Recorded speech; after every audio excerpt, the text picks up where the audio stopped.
What if you could build a doula business so fulfilling that you never feel the need for a vacation? A business packed with dream clients, thriving beyond what you thought possible, and paying you a salary that doesn't just cover the bills but creates true freedom. Today, we are going to continue with day 3 of designing your life and doula career one day at a time throughout this 30-day action plan that we're calling Answer the Call, right?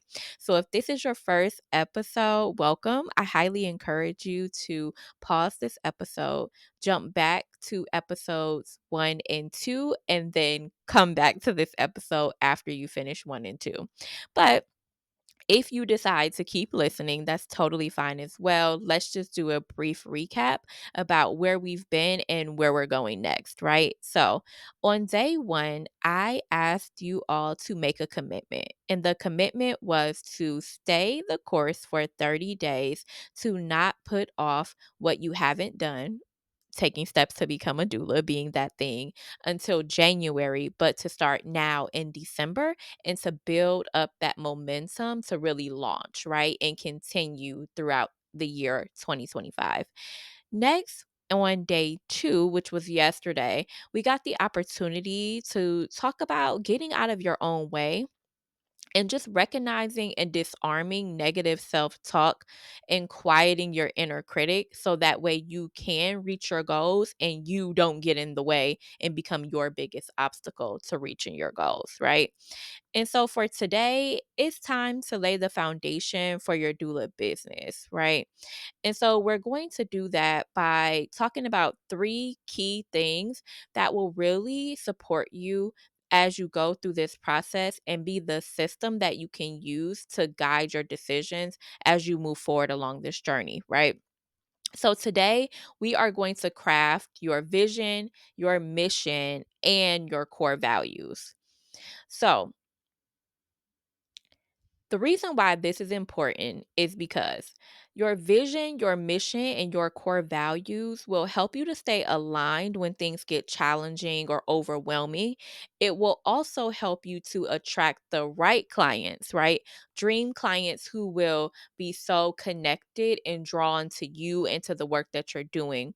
And it will also help you with decision making. How many people know that when you start something new, there's always a decision to be made? And so, whether the decision is big or small, you can think of your vision, mission, and values, your core values, as the GPS that's really going to support you with going in the right direction, right?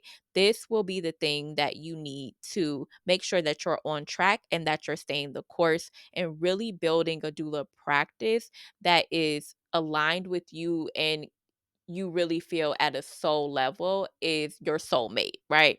So we're going to talk about how to create your soulmate doula business. So, for people who have never heard of like vision, mission, or core values, or maybe you've heard it, but you're like, I really don't know, like concretely, like how to really do that for myself. Let me break that down and let me give you guys some examples, right? So, your vision is the big picture, right? It's your why, which is great because if you did your homework yesterday, we went beyond the surface level and we went 5 whys deep. So, today you should be super clear on your why, right? So your vision is your why. It's what you hope to achieve through your work, right? So a vision statement example would be I envision a world where every birthing person feels supported, informed, and empowered, right? So that would be an industry example. And then your mission would be the how, right? Like, so your vision is the big picture, and then the mission is like, how are you going to get this done? What is the action plan to really see your vision come to life, right? So, if you want to see a world where every birthing person feels supported, informed, and empowered, then in order to get that done, you may say that you want to educate, nurture, and guide birthing people so that they make informed decisions and thrive during the birth and postpartum period, right? So, educating, nurturing, and guiding would be the how to how you're going to accomplish your big vision, right? Okay, so let's talk about some examples. Some of your favorite retailers have vision and mission statements, and you may not even know. So, Walmart has the vision statement to be the destination for customers to save money no matter how they want to shop. Right. So that's their vision statement. Their mission statement is to save people money so they can live better. Right. So Walmart keeps its vision and mission simple. It's super customer focused. It emphasizes affordability and quality of life, right? And those are probably the things that are their core values, right? And we'll get to core values in 1 second. So for Target, their vision is to help all families discover the joy of everyday life, right? So that's Target's vision. And then their mission statement is to make Target the preferred shopping destination for our guests by delivering outstanding value, continuous innovation, and exceptional guest experiences, consistently fulfilling our expect more, pay less brand promise, right? So Target's vision focuses on emotional connection, right? The feeling that they want to elicit in their customers is joy, right? While its mission emphasizes value and innovation as the path to achieve that connection, right? So that's the mission and the vision statement for Target and for Walmart. And I wanted to talk too about Beyonce, right? Because Beyonce has a nonprofit organization called Be Good Foundation, and I wanted to see what their vision statement and mission statement was, because I know some of us are going to build for profit businesses, but some of us may have a heart to build a nonprofit business. So let's look at this foundation and let's see what their vision and mission statements are. So the vision statement is to create a world where marginalized communities receive the resources and support needed to thrive. So that's the vision statement. The mission statement of Be Good is that Be Good is committed to empowering communities by providing scholarships, disaster relief, support for small businesses, and opportunities for personal and professional development, right? So Be Good's vision centers on the end goal of thriving communities, while the mission actually lists the specific initiatives to bring that vision to life, right? So they are providing scholarships, disaster relief, they're supporting small businesses, and they're providing opportunity for development both on a personal and professional level, right? So, with this in mind, I want you guys to think about what is going to be your vision statement, right? What is your why? What is the big picture that you're driving towards with starting this doula career and ultimately building this doula practice? And how exactly are you going to accomplish that mission? I want you to know that this will be flexible and fluid, and that it may grow as you grow, as your career grows, as your doula practice grows, and as your ability and also the full picture of who you are, what you can accomplish, right? You may start to think bigger and start to want more. And so it may expand, and that's okay. All right. So let's now talk about the third component, which is your core values, right?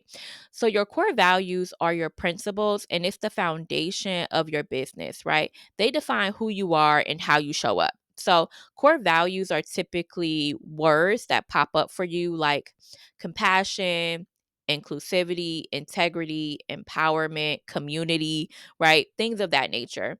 And so I wanted you guys to think through what could be your top core values.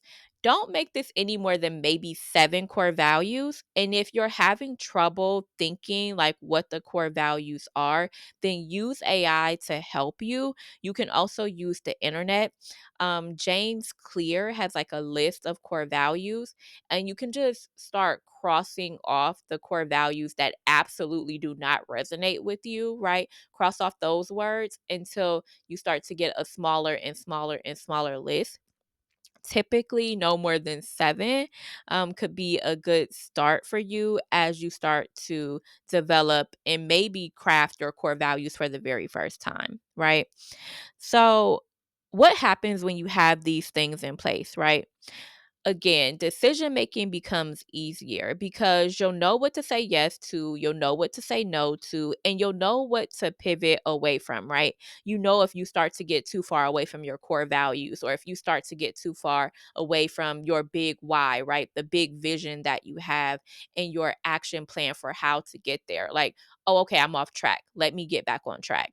And this is important because let's be honest, we are going into something that's uncharted territory, right? So we don't exactly know all the things that are going to pop up, but it's good to have a base and a foundation for how to navigate those things as they do arise, right? When opportunities come up, when people ask you to do things, when clients come up that aren't necessarily a good fit, we can step out of maybe like ego or scarcity and some of the things that may pop up that will want to put you in a position where you're overcommitting like beyond your capacity, or put you in a position where you're abandoning your boundaries and saying yes to a client even though it's going to make you miserable, right? To agree to whatever it is that that request is, right? And so this will be our guiding light to make sure that we're staying authentic, that we're staying true to who we are, and that we're moving forward in a way that feels good, because this should feel good, which is something that was so weird for me when I started my business, especially coming from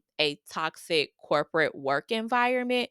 Being in a position where you can create a business that feels good, where you can find joy, where you can find satisfaction and happiness, and being able to say no to those things that put you back in a toxic environment that don't feel good. It was so hard for me because somehow being in a toxic environment, being uncomfortable, rolling my eyes right on my way to work, sitting in my car for a little while, taking a deep breath because I'm trying to hype myself up to hop into work, or, crying at work because something is going wrong with leadership, with micro and macro aggression. Like that became synonymous with how work should feel. And so I began to create those environments in my business unnecessarily, right? Like creating the feeling of dis-ease, creating the feeling of working hard so I can deserve the money that I'm bringing in, right?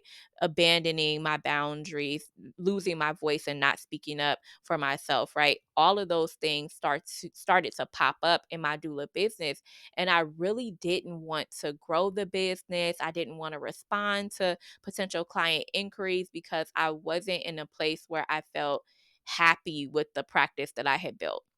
And it's because I didn't start with this mission, vision, and core values and put it somewhere where I could always revisit it and make sure that the decisions that I was making aligned with that foundation, right? So, I want you to build a business that feels authentic, that feels sustainable, one that you love showing up to every day, one that is attracting dream clients for you, and one that you never want to take a vacation from, but you will because you should. Okay. So now that we have talked about the mission, the vision, and also your core values, I want you to do your reflection writing and your homework, right? So you're going to write down your vision, ask yourself, what impact do I want to make with my work, right? What impact do I want my work to have in this world and in my community? Right. You're going to write down your mission statement. And this can be short, you guys. Remember the ones that we read today, they were really short, just about a sentence, right? So, in your mission statement, you can talk about who you serve, right? Who's the community that you want to serve, how you want to serve them, and what will be the outcome for them as a result of being served by you and by your doula practice, right? And identify no more than 7 core values that you feel like are non negotiable for you. Things that you feel like can guide your work as you interact with clients, and things that reflect the things that are important to you at your core, right? Okay, so that's what we have for today. And I want you guys to take this time and really dig deep, right? And to make sure that you are still in your journey folder that we created yesterday. This will be a great time to also go a little bit deeper and talk about why the why is important to you, why the mission and the vision statements that you chose are the ones that you chose. Maybe give a story that you can share with potential clients and with people who want to refer clients to you about how you arrived at that. You can write that. You can also say it in like a podcast or a voice note style. You can also do it on video if you feel comfortable. And again, we're just collecting these things. We're not necessarily going to put them out to the public, but we do want to document our journey for our sake and then decide how we want to put that out there if we want to later on, right? Okay, so I want to thank you guys for showing up for yourselves for day 3. You guys have been absolutely incredible coming along this journey, so unexpected, listening all the way through, doing the work. Tomorrow, we are still going to stay in our week of clarity and foundation. And I really want to go through the different types of birth work that are available to you. And once we know that, then we can really get deeper into what I know you guys want to know, which is clients. How do you attract them? What does that look like? Should I have a niche and a target audience or not? All of those things. So, in the next couple of days, we'll be able to break that down. If you have been enjoying this series, I would love to invite you to join the wait list for the group coaching program that I will be launching in January. I'm super excited about this container. While we are building up the momentum and the inspiration and the vision during this next 30 days, how many people know that you can get so much more done with community and with support and being able to have someone around who you can ask a question when things come up, right? And so I would love for you to check out and to stay on the list to get more information for the group coaching program. It will be the continued action plan that you need. It will be the continued support and community that you need to really build on this solid foundation and have your dream doula career. So sign up at the link in the description, and I'll see you guys tomorrow. Bye for now.